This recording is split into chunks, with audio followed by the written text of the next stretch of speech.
अस्सलाम वालेकुम स्टूडेंट्स आज छे करन क्वेश्चन नंबर 4 की बाकी पार्ट्स चैप्टर छ अर्थमेटिक प्रोग्रेशंस इच क्लास 10th मैथ चैप्टर एम चे गोडनिच एक्सरसाइज यानी एक्सरसाइज 5.1 तो पत कुन कर एम सवाल क्या पार्ट्स ठीक तो बे परो अक फिर सवाल वनाने क्या वना यह सवाल वना which of the following are APs if they form an AP find the common difference d and write 3 more terms ठीक अच्छा यह सवाल मह क्या लिस्ट ऑफ नंबर्स आम दिन यम चेक कर अर्थमेटिक प्रोग्रेशन बनान कि कहें अगर बनान कर कॉमन डिफरेंस तो बे नेक्स्ट 3 टर्म्स लिखन तो याद कॉमन डिफरेंस कर बराबर इन जनरल ठीक यह पत कुन पोर्मुत चलो लिखो यह सवाल क्या वना यह क्वेश्चन नंबर 4 पार्ट नंबर 5 ठीक क्या list of numbers 3 comma 3 plus square root 2 comma 3 plus 2 times square root 2 comma 3 plus 3 times square root 2 या वन 3 square root 2 and so on ठीक अच्छा वन terms a1 3 a2 3 plus square root 2 या under root 2 a3 3 plus 2 under root 2 तो a4 क्या 3 plus 3 under root 2 ठीक चलो करो डिफरेंस इसके लिखो here a2 minus a1 is equal to 3 plus under root 2 minus 3 ठीक अच्छा यह 3 तो यह 3 गि कैंसल तो अत नीर डिफरेंस अंडर रूट 2 ठीक इथे कड़ो a3 माइनस a2 a3 क्या सह 3 plus 2 under root 2 minus 3 plus under root 2 bracket थो खास ख्याल ठीक अगर न तुम ब्रैकेट थो तेल नी जवाब बिल्कुल सही क्या अत नीर डिफरेंस बिल्कुल गलत ठीक चलो फर्दर करो सॉल्व यह बन 3 plus 2 under root 2 minus 3 plus minus गो माइनस ठीक तो बे गो सत अंडर रूट 2 ठीक बे गि ती यह 3 तो यह 3 गि कैंसल क्या पॉजिटिव क्या नेगेटिव कर्तव चेक यह 2 लट अंडर रूट 2 यह 1 लट अंडर रूट 2 ठीक दोन अगर अख अंडर रूट वस अत बचे अख अंडर रूट 2 ठीक दैट मीन्स यह बन अंडर रूट 2 ठीक इथे कड़ो a4 माइनस a3 a4 क्या सह 3 plus 3 under root 2 minus a3 क्या सह 3 प्लस 2 अंडर रूट 2 ठीक बे करो सॉल्व यह बन 3 plus 3 under root 2 minus 3 minus 2 under root 2 ठीक बे गि ओथन पे यह 3 तो यह 3 गि cancel 3 under root 2 minus 2 under root 2 यानी कि 3 अंडर रूट 2 वसन 2 अंडर रूट 2 अत बचन अत बचे 1 अंडर रूट 2 ठीक गो ये द्राय अस डिफरेंस सेम क्या अंडर रूट 2 दैट मीन्स यह जन गिवन लिस्ट ऑफ नंबर्स यह अर्थमेटिक प्रोग्रेशन ये लिखो बन कन यी सिंस क्या a2 minus a1 is equal to a3 minus a2 is equal to a4 minus a3 that is क्या ak plus 1 minus ak is the same every time ठीक मतलब क्या गो मतलब गो so the given list of numbers forms an AP with common difference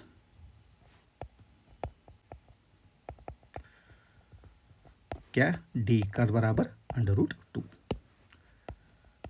ठीक तो one क्या कर वन कड़न बे 3 टर्म्स ये लिखोस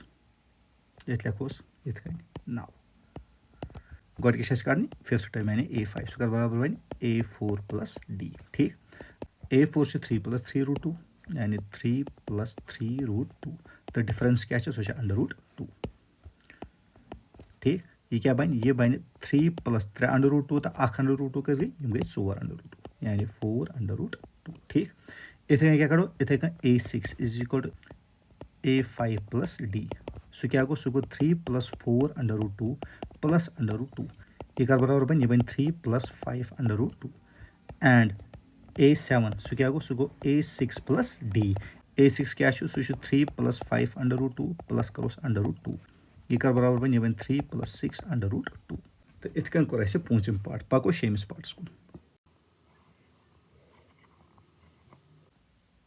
part number 6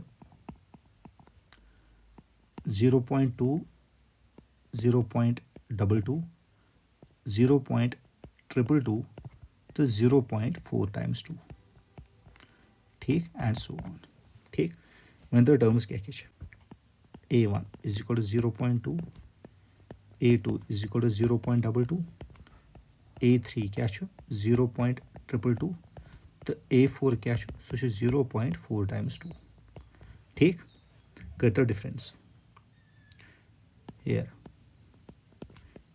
A2 minus A1 कर बराबर 0.22 minus 0.2 ठीक ये नेर 0.02 बराबर इथे कन A3 minus A2 सो गो 0.222 minus 0.22 ये नेर 0.002 बराबर ठीक वुच ये द्राय डिफरेंस सेम कह that means you list of numbers यू अर्थमेटिक प्रोग्रेशन कह ये लिखो ये लिखो since A2 minus A1 is not equal to A3 minus A2, so the given list of numbers does not form an AP. ठीक तो मकलो इसी सवाल चलो पको part number next part number 7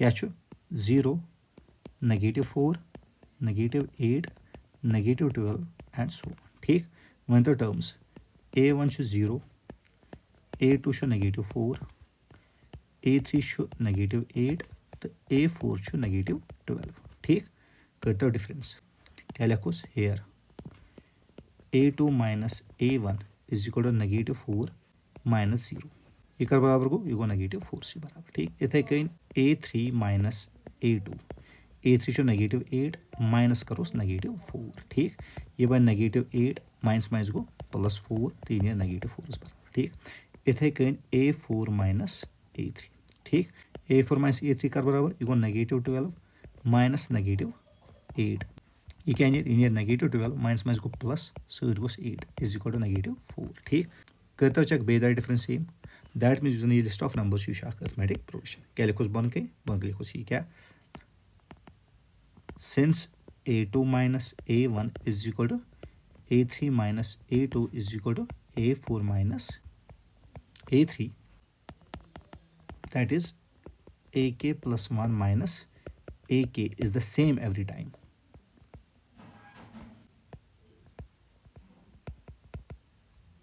So the given list of numbers forms an arithmetic progression with common difference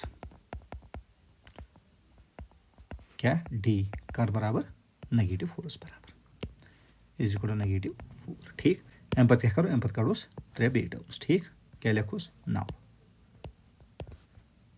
A5 यानी 5th term so A4 plus D अच्छा A4 क्या सो -12 गो -12 plus क्या करुन D यानी कि -4 ये नेर -12 प्लस माइनस गो माइनस सो गोस 4 minus गो प्लस साइन रोज नेगेटिव ठीक तो ये बन 16 ठीक इथे करो A6 सो गो A5 प्लस D सो क्या गो सो गो -16 प्लस -4 सो गो -16 प्लस माइनस गो बे माइनस 4 तीन -20 एंड A7 सो कर बराबर गो सो गो A6 प्लस D A6 क्या सो -20 प्लस करोस -4 ये नेर -20 प्लस माइनस गो माइनस सो गोस 4 ये बन -24 ठीक तो इथे गो ये पार्ट कंप्लीट पगो बिग्स पार्ट्स को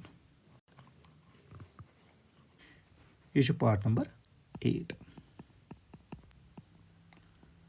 अत मज क्या दिथ -1/2 कामा -1/2 -1/2 तो -1/2 ठीक ये सिर्फ समझ AP क्या फिक्सड टर्म ये एड आम कर 0 ठीक तो चलो करो इस सवाल ठीक ये क्या लिखो A1 यानी टर्म्स क्या -1/2 A2 तो क्या सो -1/2 A3 क्या सो -1/2 ठीक तो A4 तो क्या सो -1/2 ठीक कर डिफरेंस क्या लिखोस हेयर A2 minus A1 सो गो -1/2 माइनस -1/2 ठीक ये नीर -1/2 माइनस गो +1/2 ठीक। अच्छा नेगेटिव तो पॉजिटिव गस कैंसल अत नीर 0 ठीक। इथे कन a3 माइनस a2 अत मज गई सेम -1/2 माइनस -1/2 ठीक। यह बन बे -1/2 +1/2 ठीक। बे गस कैंसल तो क्या नीर बे नीर 0 ठीक। सिमिलरली नीर a4 माइनस a3 बे गस ती यानी -1/2 माइनस -1/2 यह बन -1/2 +1/2 ये कर बराबर नीर ये नीर 0 से बराबर ठीक। तो दैट मीन्स कि डिफरेंस सेम गो लिस्ट अर्थमेटिक प्रोग्रेशन क्या लिखुस बन कन बक लिखुस यी क्या since a2 minus a1 is equal to a3 minus a2 is equal to a4 minus a3 that is क्या ak plus 1 minus ak is the same every time. So the given list of numbers forms an AP with common difference यानी कि d कूता 0 बराबर ठीक। वह क्या बे त्रे terms तम तो क्या -1/2 ठीक। क्या लिखोस लिखोस now a5 is equal to a4 plus d a4 से -1/2 d 0 ये नीर वापस -1/2 इथे कन a6 सह गो a5 plus d सह गो -1/2 plus 0 सह गो बे -1/2 ठीक। एंड a7 क्या बन सह गो a6 plus d यानी कि -1/2 plus 0 सह गो वापस -1/2 ठीक। तो इत कन गो यह सवाल तो कंप्लीट। चलो पको नेक्स्ट पार्ट्स कुन अच्छा ये थो पन्नी पॉइंट सही ठीक क्या यह जन जनरलाइजेशन ठीक। चलो वो पार्ट नंबर 9 क्या वन अत मज क्या 1 3 9 27 एंड सो ऑन ठीक। वन तो टर्म्स क्या a1 1 a2 3 a4 9 तो a5 क्या 27 ठीक। अच्छा कटो डिफरेंस क्या लिखोस हेयर a2 माइनस a1 सो क्या गो सो गो 3 माइनस 1 इज इक्वल टू 2 तो a3 माइनस a2 क्या नीर सो नीर 9 माइनस 3 सो कर बराबर 6 बराबर ठीक। गो ये द्राय डिफरेंस सेम कह दैट मीन्स यह अर्थमेटिक प्रोग्रेशन कह ठीक। क्या लिखोस ये लिखोस since a2 minus a1 is not equal to a3 minus a2 so the given list of numbers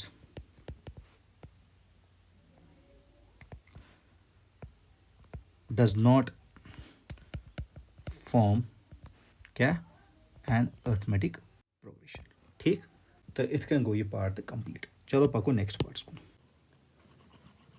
part number 10 क्या a 2a 3a 4a and so on ये अगर तुम चेक करो सो क्या अर्थमेटिक प्रोग्रेशन क्या हर कुछ टर्म एड आमत कर क्या ए तो आमत कड़ नेक्स्ट टर्म ठीक। चलो करो ये सवाल क्या लिखो ये लिखो a1 is equal to a a2 is equal to 2a a3 is equal to 3a तो a4 क्या सो 4a बराबर ठीक।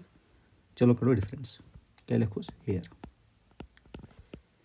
a2 माइनस a1 सो गो 2a माइनस a सो कर बराबर गो as बराबर इथे गो a3 माइनस a2 सो गो 3a माइनस 2a सो गो ac बराबर तो इथे कन a4 माइनस a3 क्या 4a माइनस 3a सो गो ac बराबर अगर चेक कर डिफरेंस सेम दैट मीन्स यह अर्थमेटिक प्रोग्रेशन क्या लिखोस ये लिखोस ही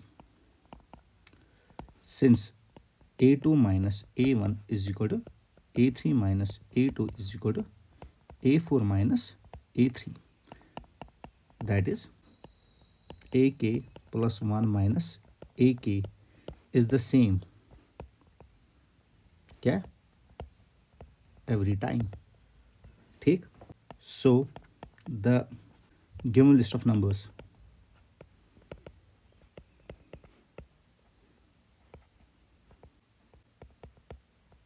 form an AP with common difference यानी D कर बराबर AS बराबर ठीक मैं क्या करो वह नेक्स्ट 3 टर्म्स क्या लिखोस नाउ वन तब A5 कर बराबर सह गो A4 plus D A4 4A तो D A सह गो 5A इथे कन वन तब A6 कर बराबर सह गो A5 plus D A5 5A plus D go A go 6A बराबर इथे कन A7 सह गो A6 प्लस D सह गो 6A plus A is equal to 7A ठीक तो इस कन कोर सवाल तो कंप्लीट पको बिक्स पार्ट्स कुन नेक्स्ट पार्ट क्या यानी part number 11 वनान A square A cube A power 4 and so on ठीक लिख तो terms A1 A A2 A square A3 A cube तो A4 क्या सह A पावर 4 ठीक अच्छा कर डिफरेंस क्या लिखोस here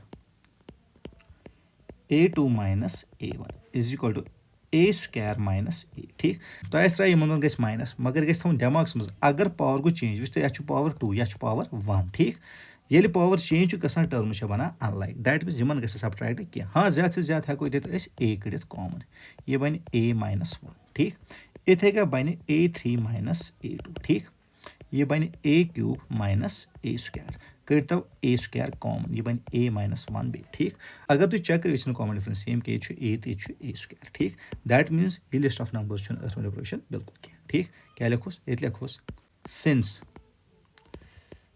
A2 minus A1 is not equal to A3 minus A2, so the given list of numbers does not form an AP ठीक तो मकलू यह सवाल इथे कन ठीक चलो पको बहमिस पार्टस कुन बहम पार्ट क्या यह वनान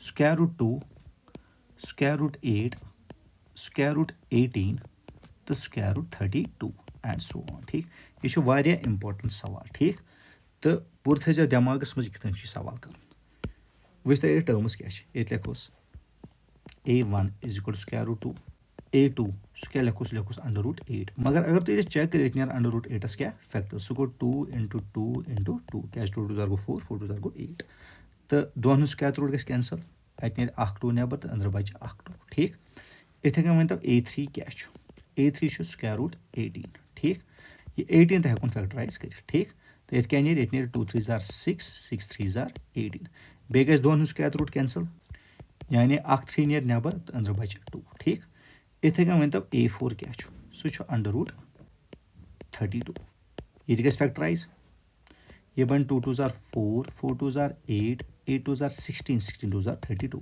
इन दोन गई स्क्वायर रूट कैंसल इन दोन गई स्क्वायर रूट कैंसल यानी दो बल नीर तो बे बच अंदर 2 ठीक यह गो 4 अंडर रूट 2 ठीक तो वन द्राय बदल टर्म्स क्या क्या द्राय अंडर रूट 2 ब्याक द्राय 2 अंडर रूट 2 ब्याक द्राय 3 अंडर रूट 2 तो ब्याक द्राय 4 अंडर रूट 2 चलो वन कड़ो ये डिफरेंस क्या लिखोस ये लिखोस here A2 minus A1 A2 क्या सह 2 अंडर रूट 2 माइनस क्या कर अंडर रूट 2 दोन अंडर रूट 2 वसन अंडर रूट 2 अत कस बचन अत बच अंडर रूट 2 ठीक यानी अंडर रूट 2 ठीक इथे कन A3 माइनस A2 सह गो सह गो 3 under root 2 minus 2 under root 2 3 वसन 2 अत कस बचे अत बचो अंडर रूट 2 ठीक तो इथे कन क्या A4 माइनस A3 ठीक सह गो 4 under root 2 minus 3 under root 2 सह गो बेकार बराबर अंडर रूट 2 बराबर ठीक ओत तान इत कन बासान अर्थमेटिक प्रोग्रेशन क्या मगर एक्चुअली क्या यह अर्थमेटिक प्रोग्रेशन क्या डिफरेंस सेम ठीक तो यह लिखो बन कन लिखो बन कन यी क्या since A2 minus A1 is equal to A3 minus A2 is equal to A4 minus A3, that is AK plus 1 minus AK is the same every time. ठीक. So the given list of numbers forms an arithmetic progression with common difference, यानी d कर बराबर √2 बराबर. ठीक. वहीं क्या करो, वहीं करो स्पेस रेड ये क्या लिखो, ये लिखो now A5 is equal to A4 plus D.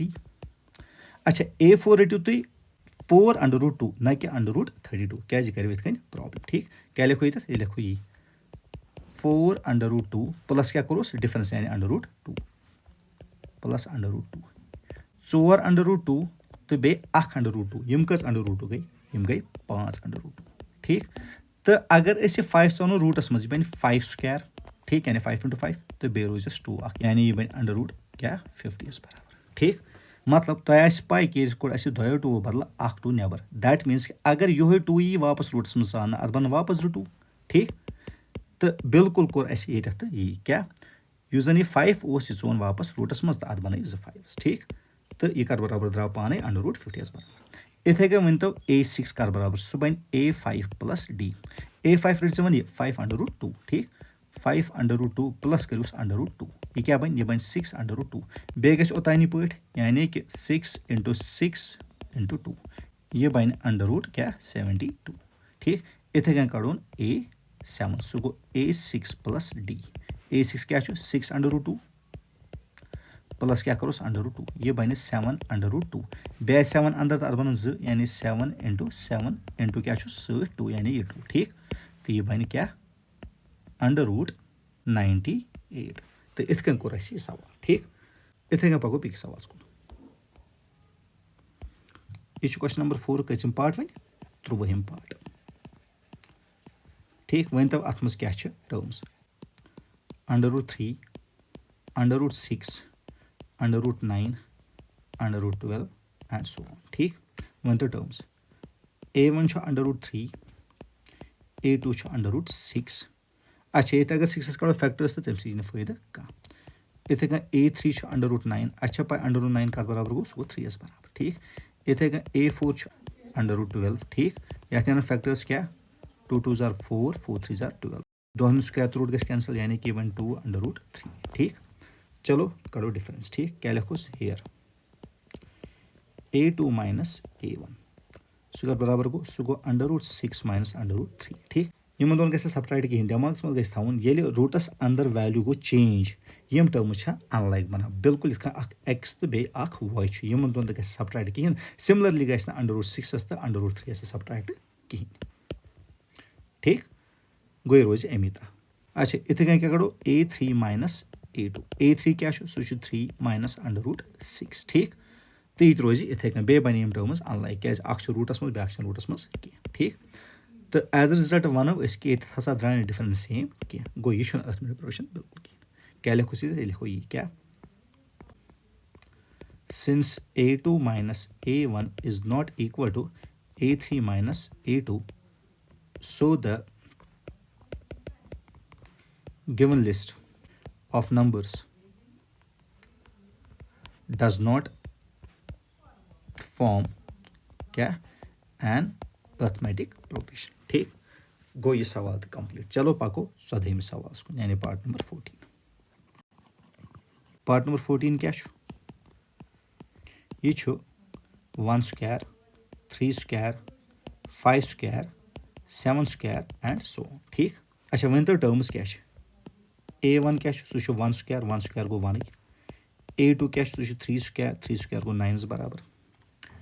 इथे कन A3 क्या सह 5 स्क्वायर गो 25. तो A4 क्या सह 7 स्क्वायर गो 49 बराबर. ठीक. कर डिफरेंस. क्या लिखोस here A2 minus A1 is equal to 9 minus 1 that is 8. इथे कन A3 माइनस A2 सो क्या गो सो गो 25 माइनस 9 सो गो 16 ठीक बे द्राय डिफरेंस सेम कह दैट मीन्स यू जन गिवन लिस्ट ऑफ नंबर्स यह अर्थमेटिक प्रोग्रेशन बिल्कुल क्या लिखोस ये लिखोस ये since a2 minus a1 is not equal to क्या a3 minus a2 so the given list of numbers does not form क्या an arithmetic progression ठीक इथे क्या पको लास्ट पार्ट्स को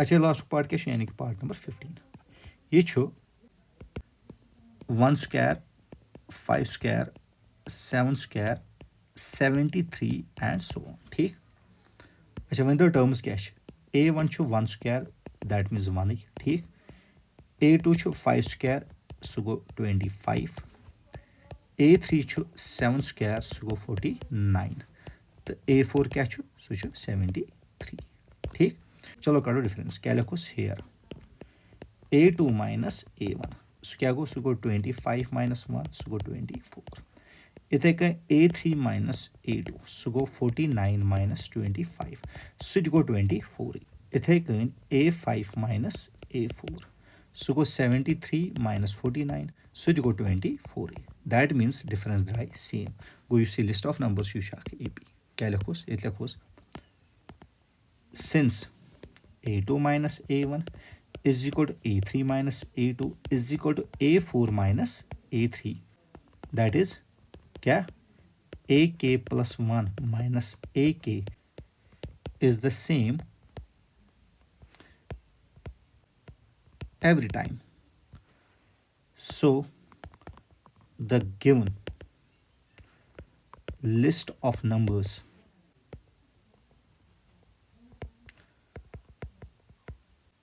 forms an AP with common difference